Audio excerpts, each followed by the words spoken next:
Hi everybody, this is Genevieve, Community Outreach Director at Garden City Harvest, and my daughter Austin, who's helping me out today. And we're at the Peas Farm, one of the 4 farms of Garden City Harvest. And we are going to talk today with Peas Farm lecturer Caroline, or aka Farmer Caroline, who is going to tell us a little bit about picking your own flowers and how to do it best. So I'm going to flip the camera around. And there she is. Hi. Take it away, Caroline. Thanks. I'm Caroline, and we're out here at the Peas Farm. So you can see behind us is the barn. I don't know if you can see all the way over that way, but we are out here in the flower patch at the Peas Farm. We have a flower patch because in the past, historically, we've had a flower share. Unfortunately, we're not doing that this year. Because we just don't have the same amount of people working at the farm this year, so we don't have time to cut and bouquet flowers. However, we're still growing these flowers. They're a really important part of the ecology of this farm. As you can tell, the flowers are blooming right now, and they are going to be blooming pretty much all the way up until the first frost of the year. And so that means that these flowers are putting forth a great deal of pollen, which is so important to the pollinator species that we rely on for certain crops that require pollination to create fruit. Things like squash and cucumbers are crops that require pollination. So by having flowers on the farm, we are supporting those pollinator populations, both native pollinators like mason bees, butterflies, moths, but also our domestic pollinators like honeybees. So I wanted to show you, if you find yourself harvesting flowers, I know that some of our farms will do a you pick flower situation where you are out there in the flower patch picking those flowers yourself. I just wanted to give you all a few tips on how to do that so that you can make a beautiful bouquet and support the regeneration of these flower patches so that they'll continue to produce lots of beautiful flowers for the breadth of the season. So let's head over to these zinnias or zinnias. I'm from Kentucky and we grew up calling them zinnias, so that's what I tend to say. And I'll show you how I would harvest a zinnia and some harvesting techniques for flowers with longer stems, but where there's some branching happening. So the first thing that I'm looking for with flowers is I'm looking for the right amount of pollination. So I like to pick flowers that are just opened, that haven't been open for very long, that really haven't started producing much pollen at all. And that means that flower is going to be beautiful, lustrous in my vase at home for a longer period of time. And so what that looks like is something more like this, where the center of the flower is really tight. Something like this here, I'll cut this off because it's on its way out. Something like this, you can see all of these stamen, the parts of the flower that are putting forth lots of pollen are already opened up. You can even see that the flower itself has some withering happening.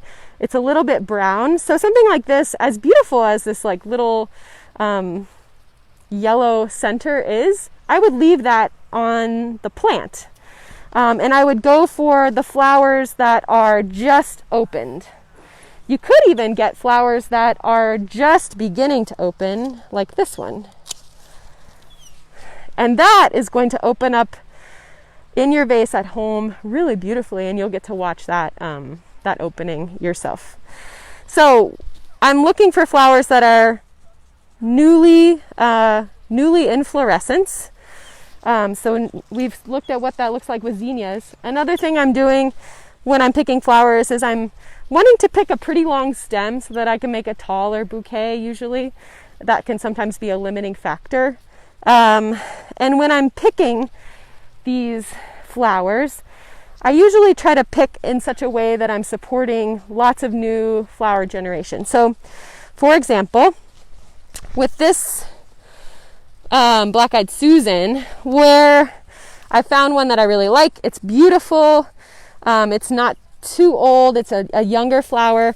I travel down that stem and I'm going to cut it right above where the out. And that way I've sort of disguised where I've cut the flower so that the plant looks beautiful, but also I've avoided sort of removing any side shoots as much as possible, because those side shoots might also support new flowers. After I pick the stem, I take off the leaves. They tend to just kind of wilt and rot inside of your vase when they get covered in water. So that way I have a really beautiful flower with a pretty clean stem. Sometimes I'll leave little leaves up here just as green foliage in the flower arrangement, and that can be really nice. So let's take a look at some other ones. These straw flower are really pretty. I love straw flower so much. Straw flower maintains its color throughout the year, and a couple summers ago I made a straw flower garland, and now I put that on my Christmas tree, which is really fun and reminds me of summer in the depth of winter. So this one's a really good example of where you would want to harvest to maintain lots of new growth. So let's say I'm really looking at this pink little triad of beautiful pink straw flower. I don't want to cut it this low, because that means that all of these side shoots that could potentially make more straw flowers would also be harvested. And I want to see that those other straw flowers come into fluorescence. So I'm just going to travel down this stem to where it joins with this main stem and cut right at that juncture. And then the way I like to strip these of their leaves is just by doing something like that. I leave a few at the top, I suppose. It's whatever your preference is. So then I'm really just walking around looking for things that I like, things that go together. People make bouquets in all sorts of different ways. This past week we had CSA customers at the farm, and I was so delighted to see different customers come back with their You Pick bouquet, and each one was so distinct. You know, some had a really cool diversity of colors, like a huge rainbow encapsulated in the bouquet. Some were predominating in warm hues, some predominated in cool hues, some had a lot of really great contrast, some incorporated things like amaranth or the salvia, things that tend to be a little bit longer, sort of jutting up in the middle of the bouquet, which I found to be really beautiful. But there are lots of ways to do it. I like to harvest each stem, strip it of its leaves, and kind of build my bouquet as I go along. And then at the end of